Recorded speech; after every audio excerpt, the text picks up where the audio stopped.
This video will discuss Chapter 8.5, Quadratic Equations, Differences of Squares. And so I want to start with I guess we call it a formula. If you remember in a previous chapter, we talked about a plus b times a minus b, and this was one of the shortcuts we used, equals a squared minus b squared. So we're actually just going to do the exact opposite.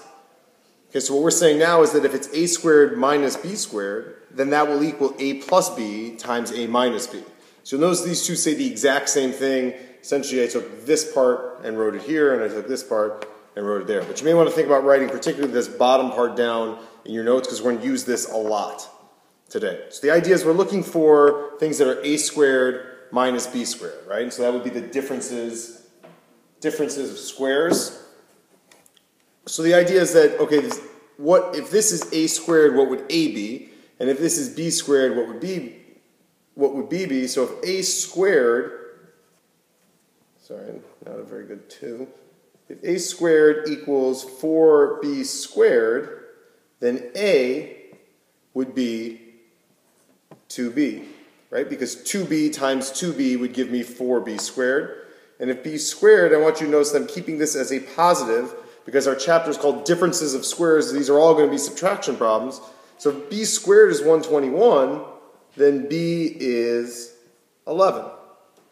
And so if I want to factor this using my shortcut, I know that, I'm going to come back to this in a sec, right, using that bottom part, a squared minus b squared equals a plus b times a minus b. Well, now I know that this is a and this is b, so this is going to factor into a, which is 2b plus 11, times a minus b, which is 2b minus 11. I don't love how they used the b as the variable, but keep in mind this could have been an x, and we're just choose a and b for this formula is simply because a and b are the first 2 letters of the alphabet. Okay, so there's no real significance to this being called a squared, b squared, a and b. It could have been x squared, y squared, x and y, m and n, whatever you want. And so this factors down to that.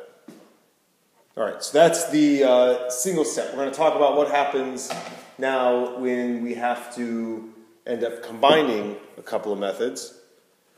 And so now what I'm going to end up doing is neither of these are perfect squares, right? 27 is not a perfect square and 3g is not a perfect square. So what I'm going to do is figure out what do these two have in common. And if you remember from my previous chapter, when we found the greatest common factor, these two in common have a 3g. So I'm going to take 3g and put that on the outside. Dividing this by 3g, I end up with 9g squared. And dividing this by 3g, I end up with minus 1. Now, at this point, I now have perfect squares, right? A squared is going to be 9g squared, which means that a is going to be 3g. Okay, and then b squared, I want you to notice is going to be positive 1, which means that b is going to be 1. Now don't forget about this 3g. It has to stay on the outside, so I still have the 3g there. But now I'm going to say, okay, a squared minus b squared is a plus b, so that's 3g plus 1 times a minus b, which is 3g minus 1. Now, if I were to FOIL this and then multiply it times 3g, well, first off, if I were to FOIL this, it would equal that. And then if I multiply the 3g times each of these, I get myself back up to there. So I should be able to not only work myself down, but also work myself back up. Okay, if you can't necessarily get from this step to this step, okay, and then come back from this step up, then we made a mistake somewhere. Okay, so this is the idea of combining the greatest common factor, or factoring out, right, what they have in common, the greatest common factor, and then using this shortcut to factor the difference of squares. Now, let's talk about what happens when we can do this a couple of times. So keep in mind, I'm going to come back to that slide in just a second. Keep in mind I'm using the bottom there, a squared minus b squared. Just in this example, I'm going to end up using it a couple of times. So b to the 4th and 16 are both perfect squares because b squared times b squared will give me, you know what, let's change this. I don't like how they keep using the b. Let's call this something else. Let's call it m.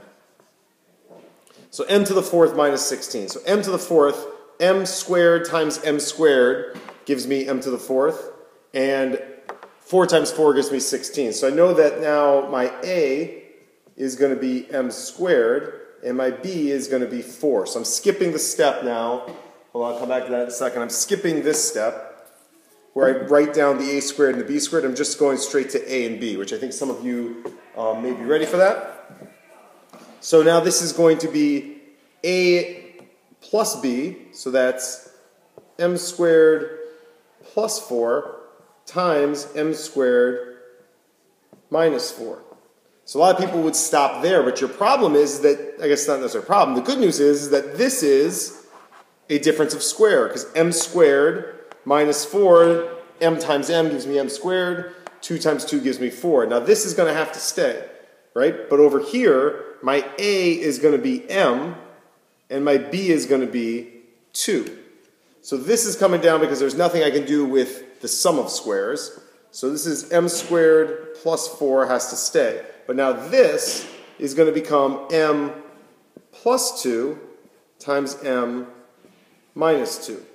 So what you can see is that I used the a squared minus b squared trick twice. I had a squared minus b squared up here, and then I also had a squared minus b squared there. All right, now let's talk about what happens when the problem gets a little longer. I know some of you are thinking, well, that was long. I'll just wait. All right, so what I'm doing here is I'm going to first figure out what do all of these have in common, right? And in common, all of them have a 7, right?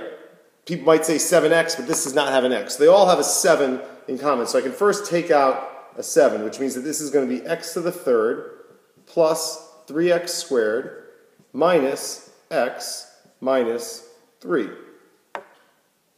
Okay, now I'm going to say, well, what do these two have in common? And what do these two have in common? And so remember, the 7 is still out there. And so these two, so let's make this a big bracket then. Hold on, I'll erase that. Let's make that a big bracket so we remember that, because we're going to end up having some more brackets inside. So these in common, sorry, I don't want that there yet. These in common have an x squared, right? An x squared in common, which means that this is now x plus 3. And these have a negative 1 in common, so it's minus 1, and then that's x plus 3.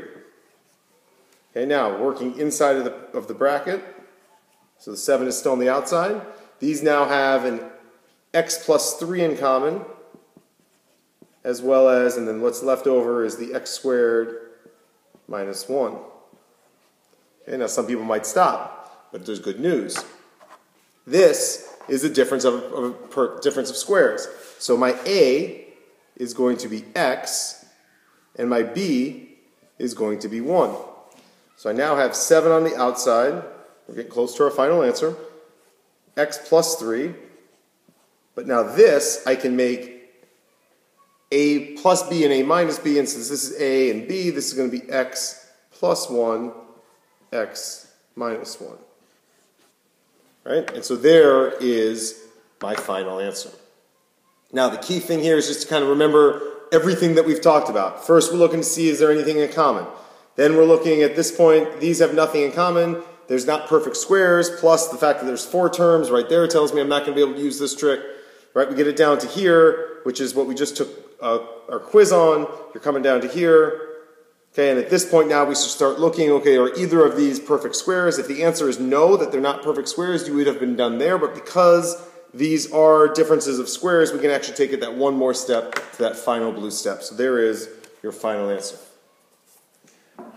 All right, now make sure that you've got, particularly this bottom, I don't necessarily want to call it a formula, but make sure you got this written down. Keep in mind that these two say the same thing. We had already learned this. And so what we're doing is now going the opposite direction. So we're taking this and going back to here, right? Which is why we wrote it this way. And that's all I got for you on differences of squares. Thanks very much for watching the video. Don't forget to do the problems on the bottom of the page. See you in class.